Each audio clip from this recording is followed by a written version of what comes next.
Ils ou elles se trahissent constamment. C'est donc sous cette appellation que nous abordons la présente communication ayant véritablement pour titre la trahison et la malédiction des héritiers du sang. Ici, Abish Adjiboué. Dans cette communication où nous parlons de la trahison du sang, donc de la trahison identitaire, nous allons d'abord partir d'observation. Ensuite, nous allons ensemble poser une analyse afin d'aboutir à une conclusion évidente de ce qui se passe réellement dans notre société présentement. Quels sont donc les faits, pour commencer, quels sont donc les faits qu'il faudrait observer? Quand vous observez ou quand vous jetez un regard d'observateur sur notre société, vous remarquerez certainement que les couples où les mariages ne durent plus, les relations d'amitié ou de couple ne durent plus. En milieu politique et dans les entreprises, on dit une chose aujourd'hui et demain, on renonce à sa parole donnée. C'est donc ainsi que aujourd'hui, vous voyez une jeune fille ou un jeune garçon en amitié ou en relation d'amour aujourd'hui, mais demain, il y a déjà rupture de cette relation d'amour. C'est donc quoi la cause fondamentale de ces choses que nous observons, de ces ruptures, de ces trahisons? C'est quoi la cause fondamentale? Où se trouve la cause fondamentale de cette trahison?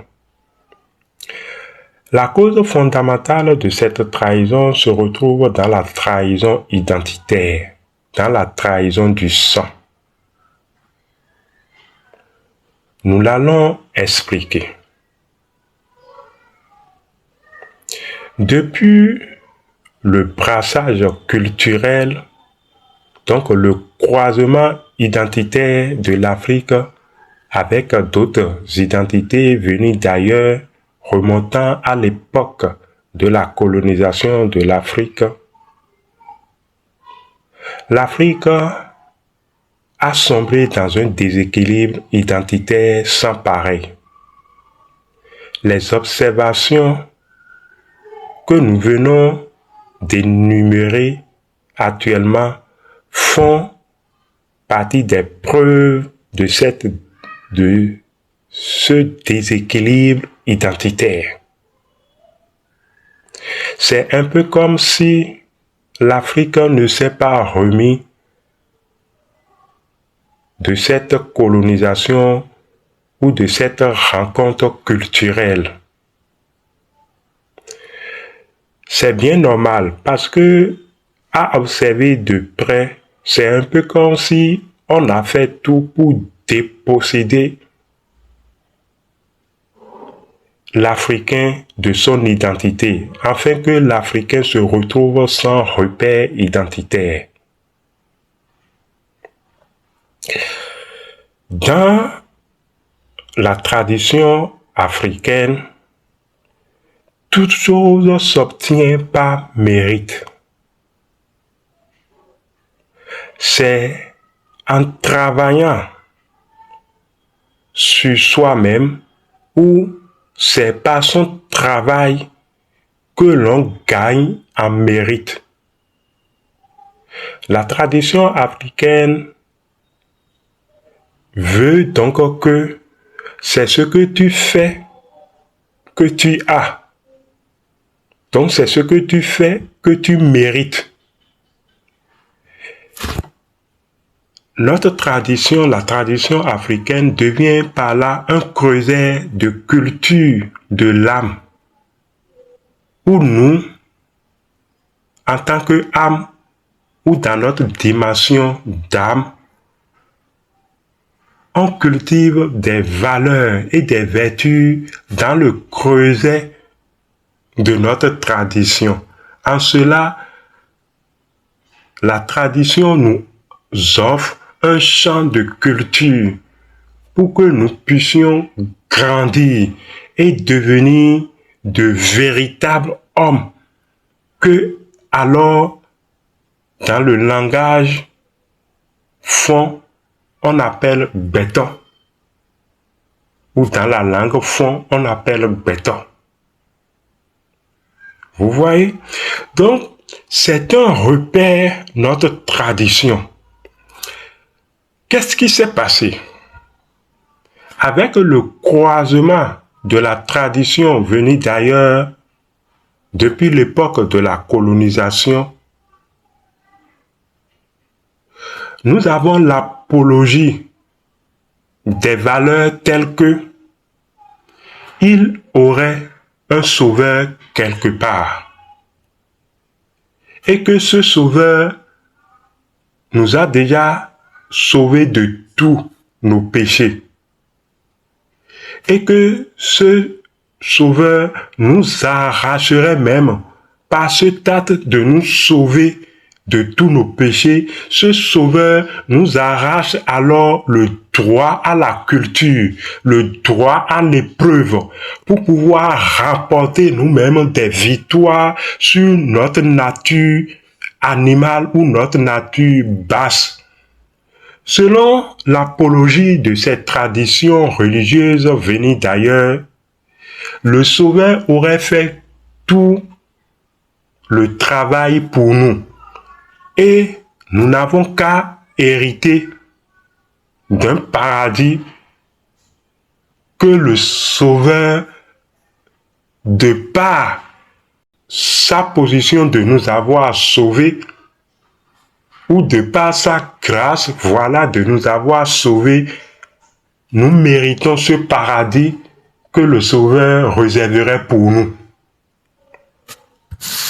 Vous voyez, cette conception, l'apologie de cette conception a engendré chez l'Africain qui n'avait pas cette idée de la tradition et de la nature, qui n'avait pas cette conception de la nature, cette conception alors venue d'ailleurs, a introduit l'Africain dans une irresponsabilité et dans une paresse. L'Africain de là fuit les épreuves qui doivent le conduire à sa maturité et à sa maturation. L'Africain alors est comme les expressions le disent, avec Jésus, à 0 francs, vous méritez le paradis. Voilà de ces expressions qui circulent dans notre société présentement. Vous voyez que cette conception d'un Jésus qui vous aurait sauvé et donc que vous n'avez plus rien à faire que de croire à ce Jésus et mériter le paradis est un vrai virus introduit dans la conception africaine de la nature. À partir de là, d'une façon consciente ou non, des Africains ont fait un choix. Les gens ont fait un choix de renoncer au cheminement de leur tradition, de renoncer aux valeurs de leur tradition et de commencer dans leur âme a changé de couleur. C'est ça, en fait. Quand déjà dans votre âme, vous changez de couleur et vous pensez que le chemin et le repère que vos ancêtres ont tracé et dont la tradition demeure un repère, vous n'en avez plus besoin et que c'est mauvais, vous commencez déjà par, dans votre âme, à changer de couleur. Quand vous commencez par changer de couleur dans votre âme, vous commettez ce qu'on appelle une compromission identitaire. Cette compromission identitaire, parce que vous changez de couleur, vous tournez dos aux valeurs ancestrales. Cette compromission identitaire vous déconnecte de votre identité. C'est un peu comme vous êtes en train de commettre un meurtre identitaire. C'est une trahison de votre identité première et vous vous tournez vers une autre identité. Laquelle identité ne peut pas vous nourrir, ou même si vous vous abreuvez à la nouvelle identité que vous pensez meilleure, vous allez inévitablement à la déchéance et à la corruption de votre sang. C'est ça la trahison du sang des héritiers. Parce que nous sommes tous des héritiers de nos ancêtres, donc de notre identité, de notre tradition. Mais si de là, nous succombons à la tentation de la facilité que prône la culture et la tradition venues d'ailleurs, alors nous avons déjà trahi le sang. À partir de là, une première conclusion évidente se doit d'être tirée. Que peut-on attendre dans une société où les membres de cette société renoncent à leurs valeurs? Que peut-on attendre d'une société où les membres de cette société trahissent leur identité première, renoncent à leur identité première? Parce que si ils refusent alors de se nourrir à leur source identitaire première, véritable, quelle source peut assurer alors notre survie? La question se pose.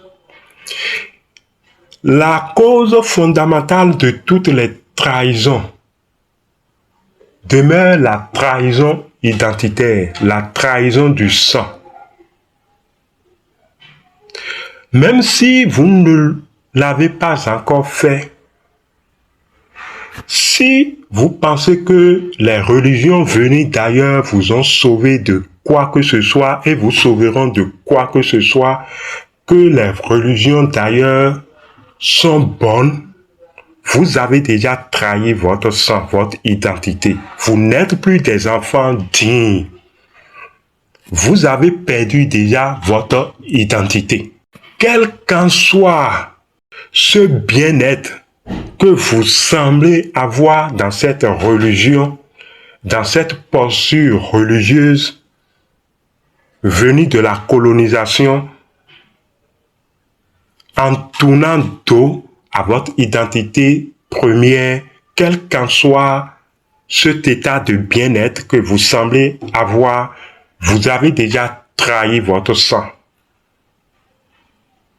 Vous ou vos générations futures, votre descendance en paieront le prix. Puisque plus vous évoluez dans cette trajectoire où vous avez tourné le dos à votre identité première, plus votre énergie de vitalité est détournée de sa source.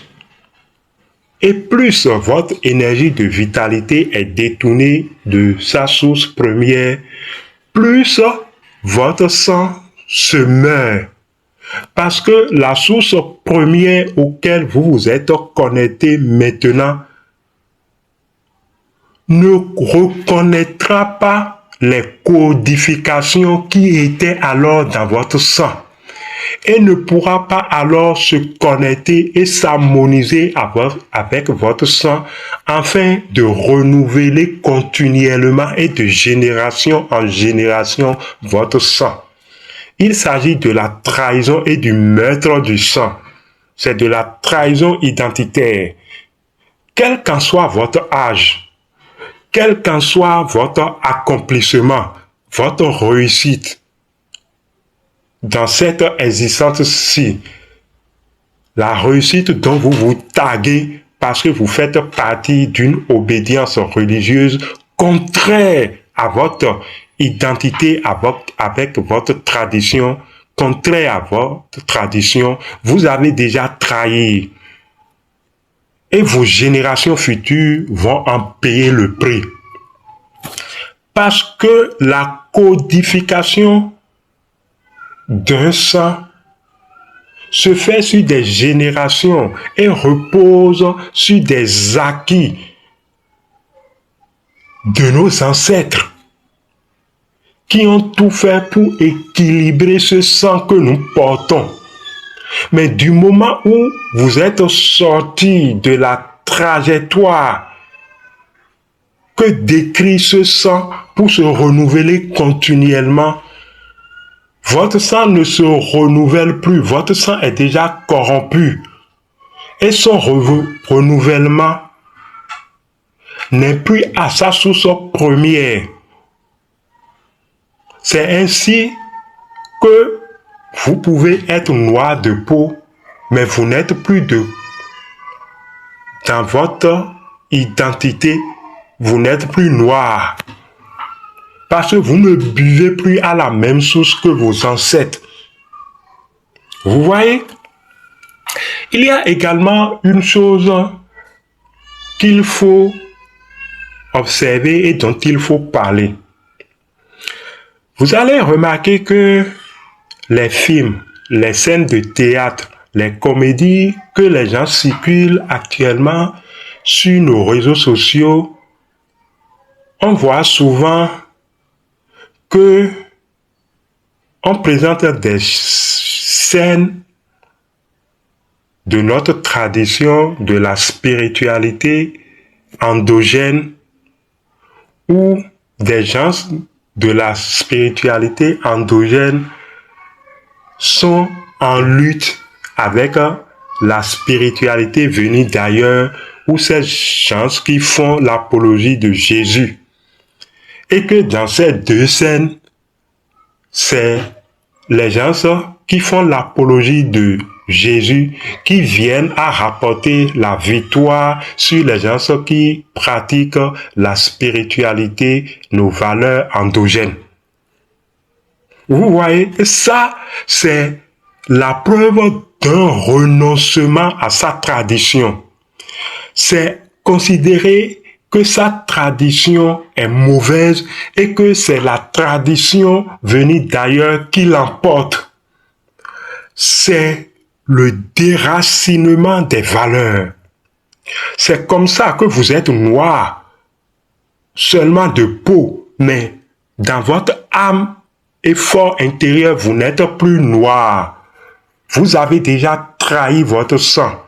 Du moment où vous vous dites alors que c'est un Jésus qui venu d'ailleurs vous sauve et vous mettez même en scène la supériorité, la suprématie d'un Jésus sauveur venu d'ailleurs sur votre culture et sur vos valeurs endogènes, ou quand il y a lutte, vous simulez des luttes de scène et vous dites alors que c'est celui qui appelle le nom de Jésus et qui prie et qui a remis sa vie à Jésus, qui l'emporte sur un soi-disant mauvais qui veut vous nuire et qui pratique la tradition. Vous voyez comment et combien de fois nous nous sommes éloignés de nous-mêmes sous prétexte que c'est la religion venue d'ailleurs qui est bonne et que la tradition donc d'un pays est supérieure à celle d'un autre. Vous voyez comment nous avons tordu le cou à la réalité et à nous-mêmes et comment nous sommes devenus des enfants bâtards. Que faut-il alors attendre d'une telle société où la cellule familiale est détruite dans ses valeurs? Vous voyez à partir de là que la trahison fondamentale est déjà la trahison identitaire où dans l'âme, nous avons déjà renoncé à nos valeurs et que nous n'avons plus de repères. Et le repère auquel nous nous accrochons actuellement, c'est le repère des religions venues d'ailleurs. Eu égard à tout ce tableau, comment voulons-nous que les mariages durent? Comment voulons-nous qu'il y ait confiance et sincérité dans les relations? Comment voulons-nous que la génération actuelle, qui constitue les effets de nos comportements d'hier, aille se marier? Observez maintenant la décadence sociétale ou sociétaire dans laquelle nous nous retrouvons. Vous voyez, c'est ce que chacun de nous faisons tout le temps. Ou si nous ne le faisons pas, nous devons y veiller. Quelle est notre part de responsabilité et notre part d'équilibre? Voilà la trahison et la malédiction des héritiers du sang. Quelle qu'en soit votre posture, vous ne pouvez que grandir dans votre nature première. Rejetez votre nature, votre culture, votre tradition pour une autre. Revient à dire que le séjour d'un tronc d'arbre dans l'eau peut le changer en crocodile. La sagesse africaine dit non. Le séjour d'un tronc d'arbre dans l'eau ne peut le changer en crocodile. D'ici 100 ans, 1000 ans, ça ne peut se faire. Retournez à la source. Que les bénédictions soient, c'était Abish Adjiboui.